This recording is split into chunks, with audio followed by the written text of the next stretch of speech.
आप सभी का बहुत-बहुत स्वागत है। आज हम लोग यूजीसी नेट एग्ज़ाम 20 नवंबर 2021 में पूछे गए क्षेत्रीय एवं जनजातीय भाषा के जो प्रश्न है, उसका पार्ट 2 आज देखेंगे। इससे पहले हम लोग 50 प्रश्नों के उत्तर देख चुके हैं। आज हम लोग आगे का 50 प्रश्न को कवर करेंगे। तो चलिए देखते हैं प्रश्नों को।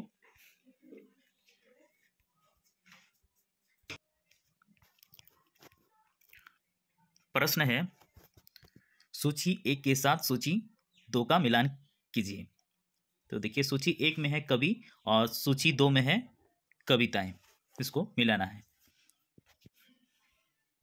चलिए देखते हैं मिलाते हुए कवि को कविताएं के साथ। चलिए देखते हैं कवि और कविताओं को मिलाते हुए।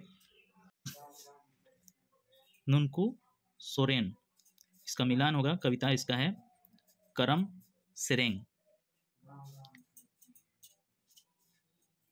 मनिंद्र हांसदा,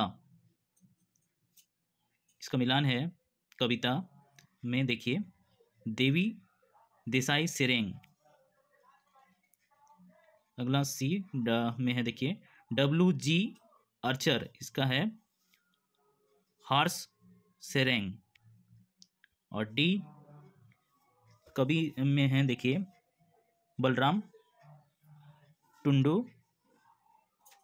इसका मिलान है बहा सेरेंग। यानी कि इसका जो सही ऑप्शन है वो है 1 नंबर। ठीक है। अगला प्रश्न देखिए, छोटा नागपुर में कौन कौन जनजातियां रहती हैं? तो इसका उत्तर होगा ऑप्शन 1 उरांव, मुंडा और खड़िया। ठीक है। छोटा नागपुर में उरांव, मुंडा और खड़िया जनजातियां रहती हैं। अगला प्रश्न देखिए, डॉक्टर डोमन साहू समीर के अनुसार संताल महिलाओं का संथाल समाज में क्या स्थान है? ए में देखिए संथाल समाज में स्त्रियों को सामान्य स्थान प्राप्त है। बी में देखिए साधारणतः उन्हें घृणा या अपमान का विस्पान नहीं करना पड़ता। सी में देखिए संथाल स्त्री अपने पति की सुयोग सलाहकार और समझ मददगार नहीं हुआ करती हैं।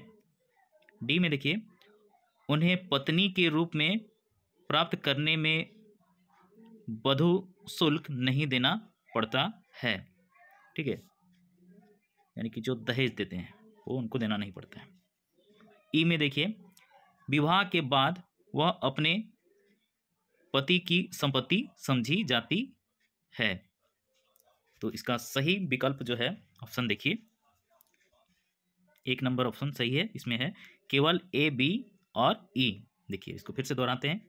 ए में है संथाल समाज में स्त्रियों को सामान्य स्थान प्राप्त है, सही है। और बी में देखिए साधारणतः उन्हें घृणा या अपमान का विस्पान नहीं करना पड़ता है, मतलब समान दर्जा उनको दिया जाता है। ठीक है। और ई में देखिए विवाह के बाद वह अपने पति की संपत्ति समझी जाती है। ठीक है। अब अगला प्रश्न देखिए,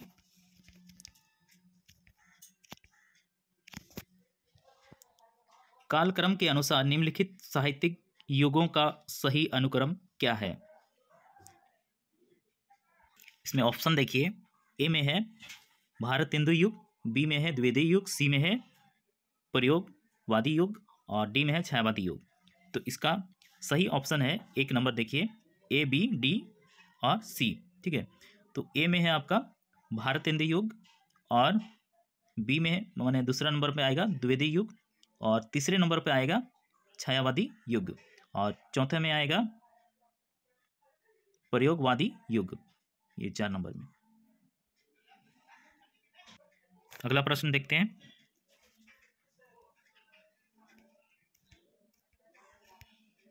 प्रश्न है सूची 1 के साथ सूची 2 का मिलान कीजिए। निम्नलिखित नाटकों उनके नाटककारों के साथ सुमेलित कीजिए। देखिए सूची 1 में नाटक है, सूची 2 में नाटककार है, दोनों को मिलाना है। देखिए इसको मिलाते हुए देखते हैं। नाटक है ठाकुर विश्वनाथ शाही और नाटककार है डॉक्टर बीपी केसरी। ठीक है, अगला देखिए संजीवक बरद और पिंगलक सिंह, इसका नाटककार हैं पीटर शांति नौरंगी।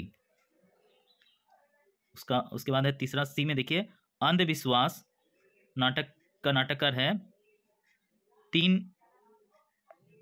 कोड़ी साहू। और डी में देखिए आखरा निदाय गेलक, इसके नाटककार हैं डॉक्टर गिरिधारी राम गोंफू।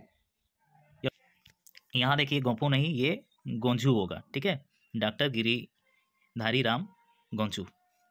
अगला प्रश्न देखिए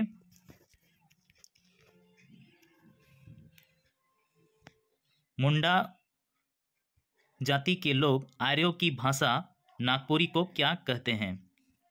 तो इसका उत्तर है ऑप्शन 4 दिक्कू काजी।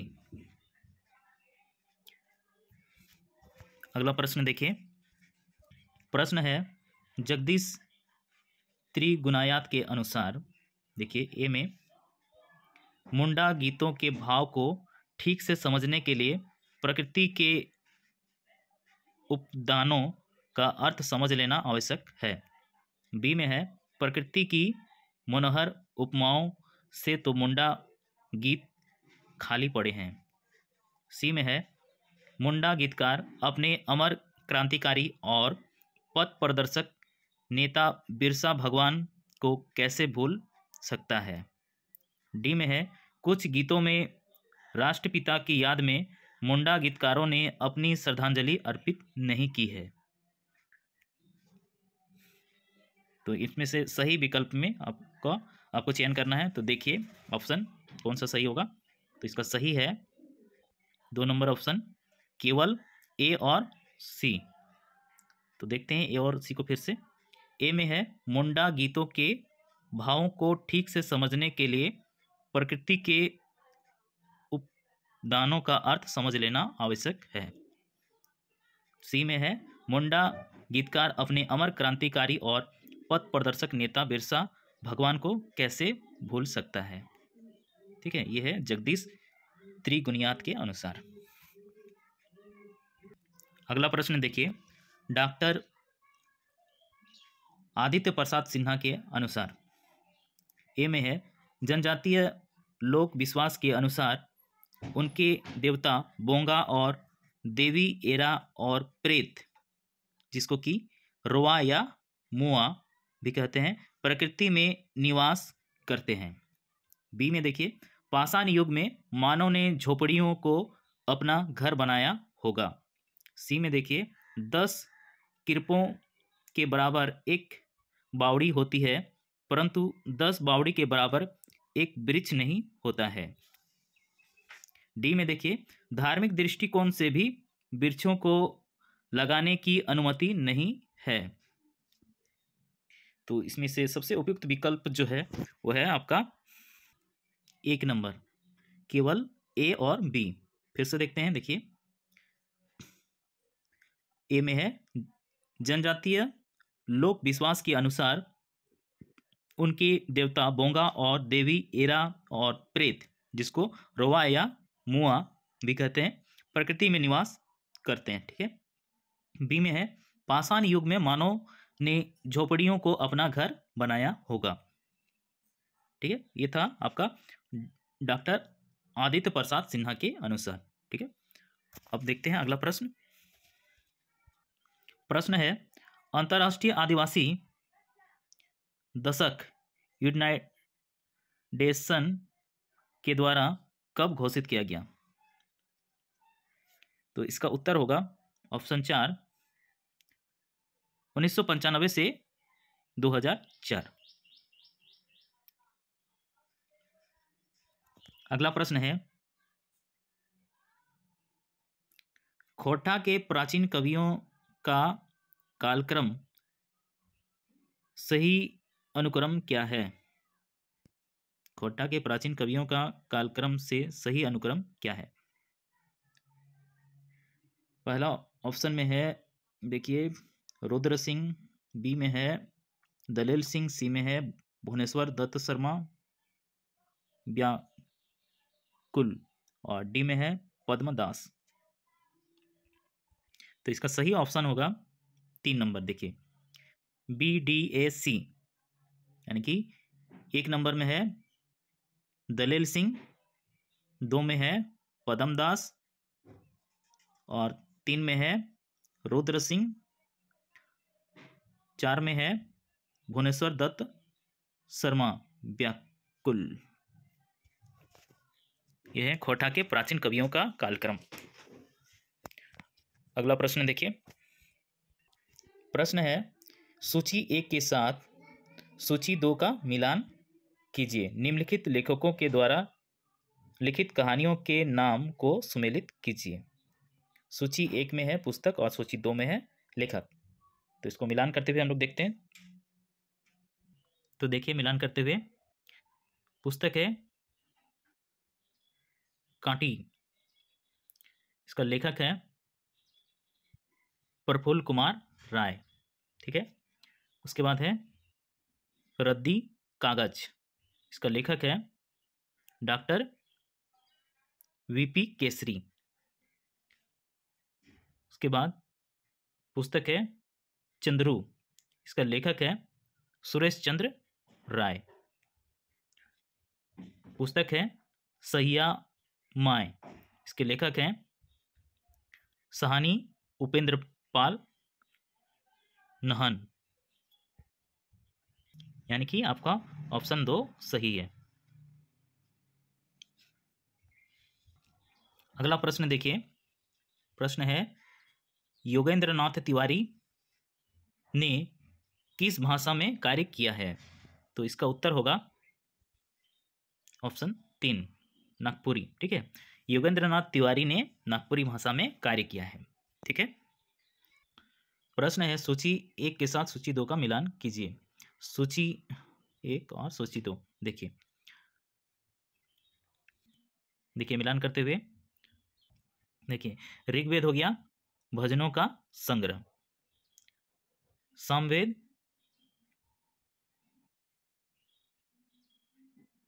ऋग्वेदों से लिए गए गीतों का संग्रह, सामवेद में संगीत से संबंधित है, ठीक है। यजुर्वेद या यज्ञ संबंधी सूत्र का एक संग्रह है, ठीक है। इसमें यज्ञ संबंधी बातें लिखी गई है यजुर्वेद में। और अथर्ववेद मंत्र और तंत्र का संग्रह है, ठीक है। यानी कि यहाँ आपका सही है 3 नंबर ऑप्शन, ठीक है, 3 नंबर ऑप्शन। अगला प्रश्न है, आचार्य, यहाँ शुक्ला होगा, शुक्ला के अनुसार हिंदी साहित्य के विभाजन का सही अनुक्रम क्या है? देखिए, आचार्य शुक्ला के अनुसार हिंदी साहित्य के विभाजन का सही अनुक्रम क्या है? तो इसका डायरेक्ट अनुक्रम के साथ हम लोग देखते हैं। ऑप्शन में देखिए सही कौन सा होगा। इसका सही ऑप्शन है 4 नंबर ACBD, यानी कि 1 नंबर में है ए आधुनिक काल, जिसको कि वीरगाथा काल भी कहते हैं। यह 1050 से 1375 ईस्वी तक है, ठीक है, 1 नंबर में। उसके बाद 2 नंबर में है C नंबर, देखिए ये पूर्व मध्यकाल, जिसको कि भक्ति काल भी कहते हैं। इसका है ईस्वी 1375 से 1700 ईस्वी तक, ठीक है, ये 2 नंबर में। उसके बाद तीसरे स्थान में है उत्तर मध्यकाल, जिसको कि रीतिकाल भी बोलते हैं, 1700 से 1900 ईस्वी तक। और चौथा में है आधुनिक काल, जिसको कि गद्यकाल भी कहते हैं। यह 1900 से 1984 तक, ठीक है। ये ईस्वी साफ नजर आ रहा है। प्रश्न है, जीवन क्या है? देखिए, ए में प्रकृति के सत्य, चित्त और आनंद 3 गुण कहे गए हैं। बी में देखिए ज्ञान से विज्ञान और दर्शन का जन्म नहीं होता है। सी में देखिए, जीवन इच्छा, कर्म और ज्ञान में पूर्ण होता है। डी में देखिए, प्रकृति और विज्ञान का विज्ञान का जीवन से गहरा संबंध है।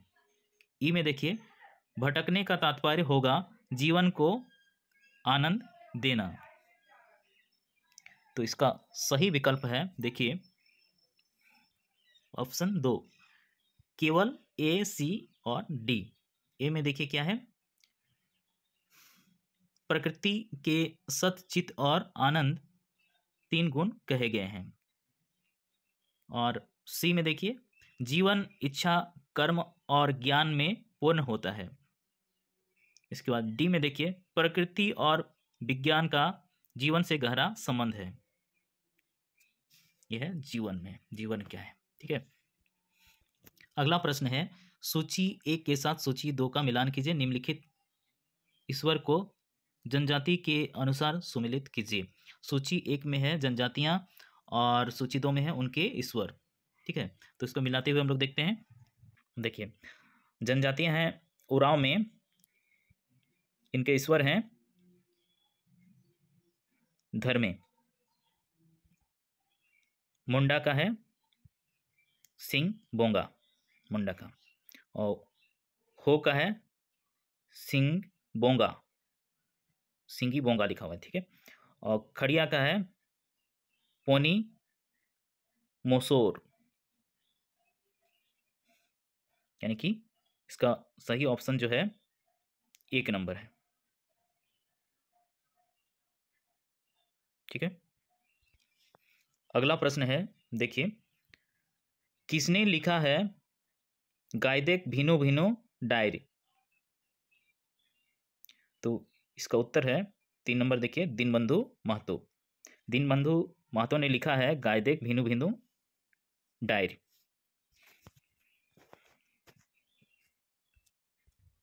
अगला क्वेश्चन है, नीचे 2 कथन दिए गए हैं। कथन 1 है, ज्ञान राशि के संचित कोष का नाम साहित्य है। कथन 2 है, मानव मनोवृत्तियों को उत्पन्न ना करना साहित्य है। तो उपरोक्त कथन के आलोक में नीचे दिए गए विकल्पों में से सबसे उपयुक्त उत्तर का चयन कीजिए। तो देखिए, सबसे उपयुक्त कौन सा कथन है, तो इसका आंसर है 3 नंबर ऑप्शन।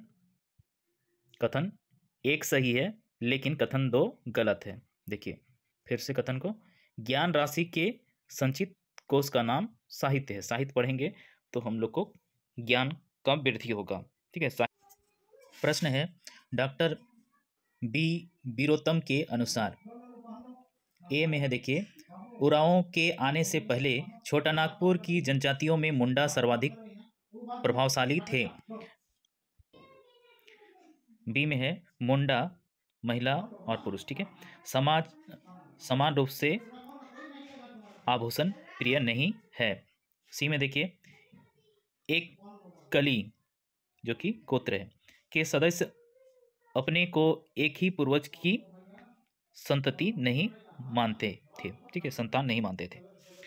डी में देखिए, समस्त मुंडा जाति 2 शाखाओं में विभक्त थी, महली मुंडा और कंपाट मुंडा। तो इसका सही उत्तर है 4 नंबर, केवल ए और डी। ए में देखिए, उरांवों के आने से पहले छोटा नागपुर की जनजातियों में मुंडा सर्वाधिक प्रभावशाली थे। और डी में देखिए, समस्त मुंडा जाति 2 शाखाओं में विभक्त थी, महली मुंडा और कमोपाट मुंडा। प्रश्न है, डॉक्टर चंद्रकांत वर्मा के अनुसार, ए में है देखिए, परिवार अपने सदस्यों को मानसिक सुरक्षा और संतोष प्रदान नहीं करते हैं। बी में देखिए, जनजातीय समाजों में शासन व्यवस्था एक मुखिया के द्वारा होता है। सी में देखिए, परिवार समाज की एक आधारभूत एवं महत्वपूर्ण इकाई है, इस कारण परिवार के अनेक महत्वपूर्ण कार्य हैं। डी में देखिए, परिवार वह शिक्षा संस्थान है जहाँ की बालक को नागरिकता का प्रथम पाठ नहीं पढ़ाया जाता है। तो इसका सही विकल्प देखिए आंसर में 3 नंबर है, केवल बी और सी, ये सही होगा। देखिए बी में क्या है, जनजातीय समाज में शासन व्यवस्था एक मुखिया के द्वारा होता है, ठीक है।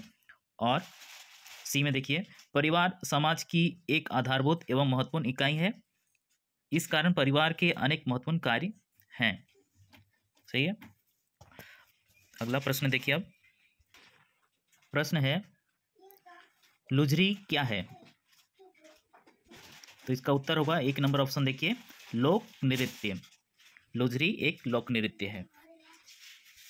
अगला प्रश्न है, निम्नलिखित कौन नाग आर्यन भाषा समूह की नहीं है। तो इसका उत्तर होगा 3 नंबर ऑप्शन, असुर। असुर नाग आर्यन भाषा समूह की नहीं है, ठीक है। यानी कि नाग आर्यन भाषा समूह में नागपुरी, कुरमाली, पंचपरगनिया है और असुर नहीं है, ठीक है। अगला देखिए प्रश्न, सामाजिक सरजुइत निसाई ने किसने लिखा है। सामाजिक सरजुइत निसाई ने किसने लिखा है। तो इसका उत्तर है 3 नंबर ऑप्शन, एके झा। अगला प्रश्न देखिए, अंगनाई क्या है। तो इसका उत्तर है ऑप्शन 1, गांव की चौपाल में गीत एवं नृत्य प्रस्तुति, ठीक है। अंगनाई जो है ये गांव की चौपाल में गीत एवं नृत्य प्रस्तुति है, ठीक है। अगला प्रश्न देखिए, सूची 1 के साथ सूची 2 का मिलान कीजिए। सूची 1 में है नृत्य एवं गीत, सूची 2 में है ऋतुएं। तो इसको मिलान करते हुए देखिए, फागुन, इसका होगा फागुन, फरवरी, और खद्दी, चैत, जिसको कि मार्च भी बोलते हैं। प्रोपा, ये हो गया सावन भादो, जो कि जुलाई अगस्त का महीना होता है। आषाढ़ी, आषाढ़ी, ये हो गया आषाढ़, ठीक है, आषाढ़ लिखा है, ये हो गया जून महीना, ठीक है। अगला प्रश्न देखिए, अब प्रश्न है, जगदीश त्रिगुणियात के अनुसार, ए में देखिए, मुंडाओं के दुख और अभाव भरे जीवन में पर्व का कोई महत्व नहीं है। बी में देखिए, मुंडा गीतों में पर्वों के उल्लासमय पक्ष प्रतिध्वनित हुए हैं। सी में देखिए, गीतों में गरीबी, भूख, ठंड आदि विकट परिस्थितियों का बड़ा करुण वर्णन है। डी में देखिए, प्रेम और स्नेह के मधुर भावों के चित्र मुंडा गीतों में नहीं मिलेंगे। तो इसका सबसे उपयुक्त विकल्प जो है देखिए उत्तर में ऑप्शन 1 है, देखिए केवल बी और सी। फिर से देखते हैं, देखिए बी में मुंडा गीतों में पर्वों के उल्लासमय पक्ष प्रतिध्वनित हुए हैं, और सी में देखिए गीतों में गरीबी, भूख, ठंड आदि विकट परिस्थितियों का बड़ा करुण वर्णन है, बहुत ही मार्मिक, माने रुला देने वाला। अगला प्रश्न देखिए, प्रश्न है, सदानी लोक नृत्यों का कालगत अनुक्रम क्या है। तो देखिए इसका सही अनुक्रम जो है ये बी नंबर 1 में आएगा, ये है झिंगा फुलिया, और 2 में है पोहिल सांझ, और 3 में है अंधरतिया, और 4 में है भिनसरिया। सदनी लोक नृत्यों का कालगत अनुक्रम में है, देखिए 1 नंबर झिंगा फुलिया, 2 में है पोहिल सांझ, 3 में है अंधारतिया, और 4 में है भिनसरिया। यानी कि इसका सही ऑप्शन जो है वो है 3 नंबर। ठीक है, अगला प्रश्न देखिए, वाक्य पद के रचनाकार कौन हैं? तो इसका उत्तर है 4 नंबर ऑप्शन, भर्तृहरि। वाक्य पद के रचनाकार हैं भर्तृहरि। ठीक है, अगला प्रश्न है, डॉक्टर कृष्णदेव उपाध्याय के अनुसार, देखिए ए में है, गुजरात में गरबा नामक लोक नृत्य बड़ा प्रसिद्ध है जिसमें गीत और संगीत का सुंदर सामंजस्य पाया जाता है। बी में देखिए, घोड़ा नृत्य आसाम का प्रसिद्ध नृत्य है। सी में देखिए, मालवा में माछ नामक लोक नृत्य प्रसिद्ध है। डी में देखिए, झारखंड में भांगड़ा नृत्य होता है। तो इसमें सही विकल्प जो है उसको देखिए, यह सही है 1 नंबर ऑप्शन, केवल ए और सी। ठीक है, फिर से देखते हैं। ए में देखिए, गुजरात में गरबा नामक लोक नृत्य बड़ा प्रसिद्ध है जिसमें गीत और संगीत का सुंदर सामंजस्य पाया जाता है। ठीक है, बहुत ही अच्छा होता है, सुंदर लगता है देखने सुनने में। और सी नंबर देखिए, मालवा में माछ नामक लोक नृत्य प्रसिद्ध है। यह है आपका डॉक्टर कृष्णदेव उपाध्याय के अनुसार। अब अगला प्रश्न देखिए, प्रश्न है, नीलांबर पीतांबर को कौन अंग्रेज पदाधिकारी पकड़ना चाहता था? तो इसका उत्तर है 2 number option, colonel Dalton. Nilamber Pitamber को कौन अंग्रेज पदाधिकारी पकड़ना चाहता था? तो इसका आंसर है कर्नल डाल्टन। ठीक है, अगला प्रश्न देखिए, अगला प्रश्न है, सदनी फोकलोर स्टोरीज पुस्तक इनमें से किसने लिखा है? सदनी फोकलोर स्टोरीज पुस्तक इनमें से किसने लिखा है? तो इसका उत्तर है ऑप्शन 2, रे फादर बुक आउट। ठीक है, अगला प्रश्न है, निम्नलिखित में कौन कौन उपवेद हैं? तो देखिए, ऑप्शन ए है आयुर्वेद, बी में है गंधर्वेद, सी में है धनुर्वेद, डी में है दर्शन शास्त्र, ई में है नीति शास्त्र। तो इसका सही उत्तर है देखिए 4 नंबर ऑप्शन, केवल ए, बी और सी। तो ए में है आयुर्वेद, बी में है गंधर्वेद और सी में धनुर्वेद। ठीक है, बाकी ये शास्त्र वाले नहीं हैं। अगला प्रश्न है, आदिवासी संघर्ष गाथा पुस्तक के लेखक इनमें से कौन है? तो इसका उत्तर है पहला ऑप्शन, विनोद कुमार। आदिवासी संघर्ष गाथा पुस्तक के लेखक विनोद कुमार हैं। अगला प्रश्न है, बिरसाइत आंदोलन किसके विरुद्ध था? तो इसका उत्तर है ऑप्शन 4, अंग्रेजों के विरुद्ध। देखिए, बिरसाइत आंदोलन बिरसा मुंडा बिरसा भगवान के द्वारा चलाया गया था।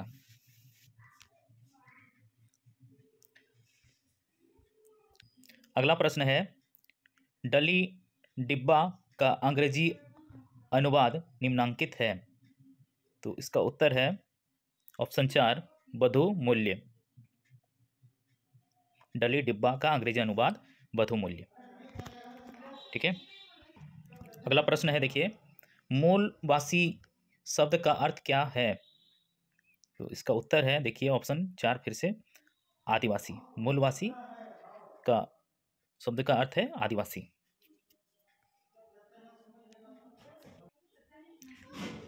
कुरमाली भाषा, प्रश्न है, कुरमाली भाषा की पुस्तक इंग्लिश ग्रामर ए स्टडी 1967 के लेखक कौन हैं? तो इसके लेखक जो हैं डॉक्टर हरदेव नारायण सिंह हैं। 3 नंबर ऑप्शन। ठीक है, अगला प्रश्न है, नीचे 2 कथन दिए गए हैं। कथन 1 देखिए, झारखंडी नृत्य का स्वरूप मौसम व ऋतु चक्र के अनुक्रम में परिवर्तित होता रहता है। कथन 2, अवसर विशेष के उपलक्ष्य में भी नृत्य आयोजित होते हैं। तो इसमें सबसे उपयुक्त कथन कौन से हैं देखिए सही। यहाँ ऑप्शन 1 सही है, कथन 1 और 2 दोनों सही है। फिर से देखते हैं, देखिए कथन, झारखंडी नृत्य का स्वरूप मौसम व ऋतु चक्र के अनुक्रम में परिवर्तित होता रहता है। ठीक है, यहाँ मौसम के अनुसार हम लोग का ऋतु चक्र के साथ झारखंडी नृत्य स्वरूप बदलता रहता है। अगला कथन 2 में है, देखिए, अवसर विशेष के उपलक्ष्य में भी नृत्य आयोजित होते हैं। ठीक है, शादी विवाह या फिर कोई पूजा पाठ या फिर अलग अलग तरह के त्योहारों में, सरहुल, कर्मा, ये सब। अगला प्रश्न है, आदिवासी समाज में पाइका नृत्य की क्या विशेषताएं हैं। ए में देखिए, झारखंडी नृत्यों में अवसर विशेष या उत्सव अथवा समारोह व बारात के स्वागत में पाइका नृत्य का कोई जवाब नहीं है। बी में देखिए, आदिवासी सदन समाज में पाइका समस्त नृत्यों में सबसे आकर्षक, उत्तेजक, ओजस्वी, मनोरंजक, वीरतापरक गीत रहित नृत्य है। सी में देखिए, नागड़े, ढाक, ढोल, सहनाई, नरसिंधा, भेर आदि वाद्यों की तीव्र ध्वनि नहीं होती है। डी में देखिए, पाइका पुरुष प्रधान नृत्य है। ई में देखिए, रंगीन साड़ी, धोती, पैरों में घुंघरू पहनकर स्त्रियां नृत्य करती है। देखिए, तो इसमें से आपको सबसे सही विकल्प का चयन करना है। देखिए, इसमें सही विकल्प जो है ये ऑप्शन 3 है, केवल ए, बी और डी। देखिए फिर से पढ़ते हैं ए, बी, डी को। ए में देखिए, झारखंडी नृत्यों में अवसर विशेष या उत्सव अथवा समारोह व बारात के स्वागत में पाइका नृत्य का कोई जवाब नहीं है, मतलब ये बहुत ही अच्छा है। ठीक है, और उसके बाद बी में देखिए, आदिवासी सदन समाज में पाइका समस्त नृत्यों में सबसे आकर्षक, उत्तेजक, ओजस्वी, मनोरंजक, वीरतापरक गीत सहित नृत्य है। और अगला डी देखिए, पाइका पुरुष प्रधान नृत्य है। ठीक है, अगला प्रश्न है, किसने बोइल उठलक माटी पुस्तक लिखी है। तो इसका उत्तर है डॉक्टर खलीक अहमद। बोइल उठलक माटी, इसके लेखक हैं डॉक्टर खलीक अहमद। अगला प्रश्न है, निम्नलिखित परिच्छेद को पढ़कर नीचे दिए गए प्रश्नों के उत्तर दीजिए। देखिए ये पैराग्राफ, ये जो पैसेज है इसको पढ़ते हैं। देखिए, सांस्कृतिक चेतना के 2 पक्ष हैं, विचारात्मक, रागात्मक, बौद्धिक और भावात्मक। पहले का संबंध मुख्यतः तर्क और प्रयोग से है, जबकि दूसरे का संवेदना और प्रतीति से है। पहला जीवन मूल्यों और प्रतीकों का पथ प्रशस्त करता है, दूसरा संवेदनाओं का प्रसार और परिष्कार। एक समाज में समाज का विश्व दर्शन निहित रहता है, तो दूसरे में उसका सौंदर्य बोध। जीवन मूल्यों और प्रतीकों को जन जन की संवेदनाओं में प्रेषित प्रतिष्ठित करने का मुख्य काम कला का है। एक गीत या कथा जिस सहजता से जीवन की वास्तविकताओं और आदर्शों को आम आदमी तक पहुंचाता है, वैसा कला विभिन्न माध्यमों से संभव नहीं। इस तरह कला सांस्कृतिक चेतना की रक्षा और विकास का जीवंत माध्यम और विश्वसनीय सहमात्री है। इसके महत्व को अस्वीकार नहीं किया जा सकता। कला और संस्कृति एक दूसरे से अनिवार्यतः जुड़े हुए हैं। एक के विकास में दूसरे का विकास और एक के ह्रास में दूसरे का ह्रास स्वाभाविक रूप से अंतर्निहित है। संस्कृति के विकास का अर्थ है कला का विकास और कला के विकास का अर्थ है संस्कृति का विकास। अब देखिए ऑप्शन, संस्कृति के विकास का क्या अर्थ है। तो यहाँ इसका उत्तर होगा 4 नंबर ऑप्शन में। देखिए, कला का विकास। ठीक है, अगला प्रश्न है, निम्नलिखित परिच्छेद को पढ़कर नीचे दिए गए प्रश्न के उत्तर दीजिए। सांस्कृतिक चेतना के दो पक्ष हैं, विचारात्मक और रागात्मक, बौद्धिक और भावात्मक। पहले का संबंध मुख्यतः तर्क और प्रयोग से है, जबकि दूसरे का संवेदना और प्रतीति से। पहला जीवन मूल्यों और प्रतीकों का पथ प्रशस्त करता है, दूसरा संवेदनाओं का प्रसार और परिष्कार। एक में समाज का विश्व दर्शन निहित रहता है तो दूसरे में उसका सौंदर्य बोध। जीवन मूल्यों और प्रतीकों को जन जन की संवेदनाओं में प्रेषित प्रतिष्ठित करने का मुख्य काम कला का है। एक गीत या कथा जिस सहजता से जीवन की वास्तविकताओं और आदर्शों को आम आदमी तक पहुंचाता है, वैसे कला विभिन्न माध्यमों से संभव नहीं। इस तरह कला सांस्कृतिक चेतना की रक्षा और विकास का जीवंत माध्यम और विश्वसनीय सहमात्री है। इसके महत्व को अस्वीकार नहीं किया जा सकता। कला और संस्कृति एक दूसरे से अनिवार्यता जुड़े हुए हैं। एक के विकास में दूसरे का विकास और एक के ह्रास में दूसरे का ह्रास स्वाभाविक रूप से अंतर्निहित है। संस्कृति के विकास का अर्थ है कला का विकास और कला का विकास का अर्थ है संस्कृति का विकास। तो देखिए, इस पे प्रश्न है, इस अनुच्छेद का उपयुक्त शीर्षक क्या है? तो इसका उत्तर है, देखिए अगला प्रश्न फिर से वही पैराग्राफ है, तो देखते हैं इसका प्रश्न। देखिए प्रश्न है, कला किसकी विश्वसनीय सहयात्री है?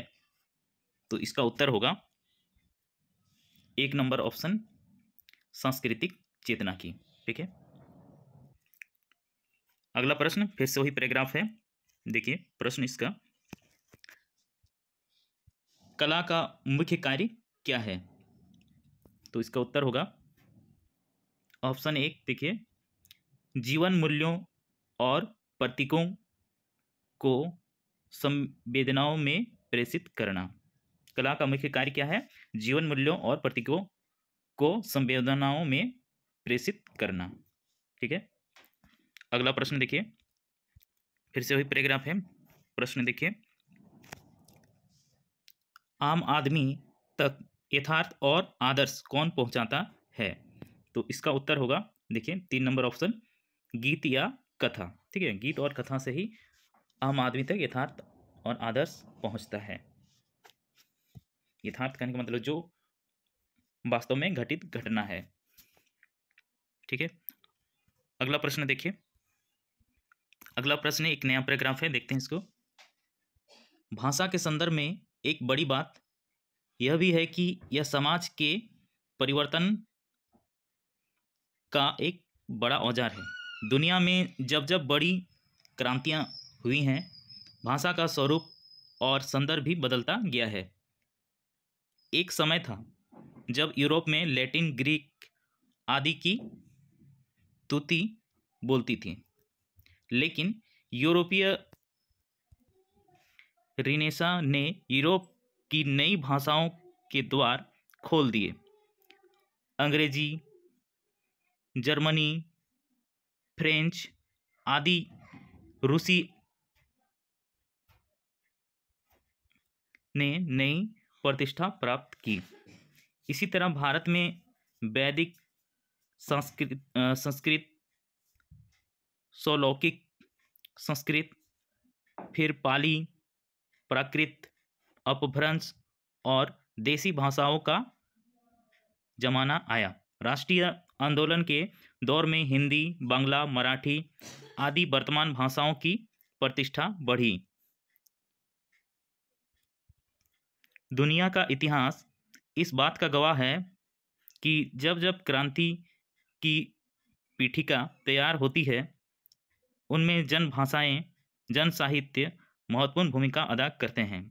झारखंड क्षेत्र के मिशनरियों और विदेशी प्रशासकों ने इस क्षेत्र के भाषा साहित्य के अध्ययन की परंपरा को एक नई गति दी थी।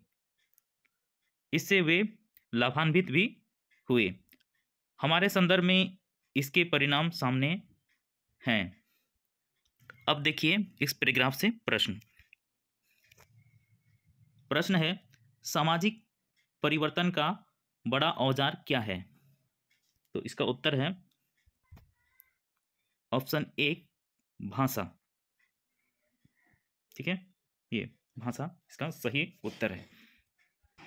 अगला प्रश्न फिर से वही पैराग्राफ है, देखिए इसका प्रश्न,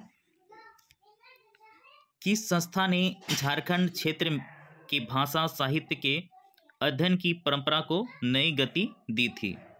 तो इसका उत्तर होगा 2 नंबर ऑप्शन, मिशनरियां। ठीक है, मिशन लोग जो हैं।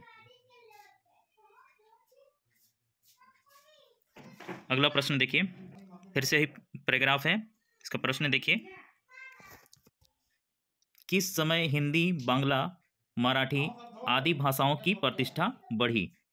तो इसका उत्तर है ऑप्शन 3, राष्ट्रीय आंदोलन के समय।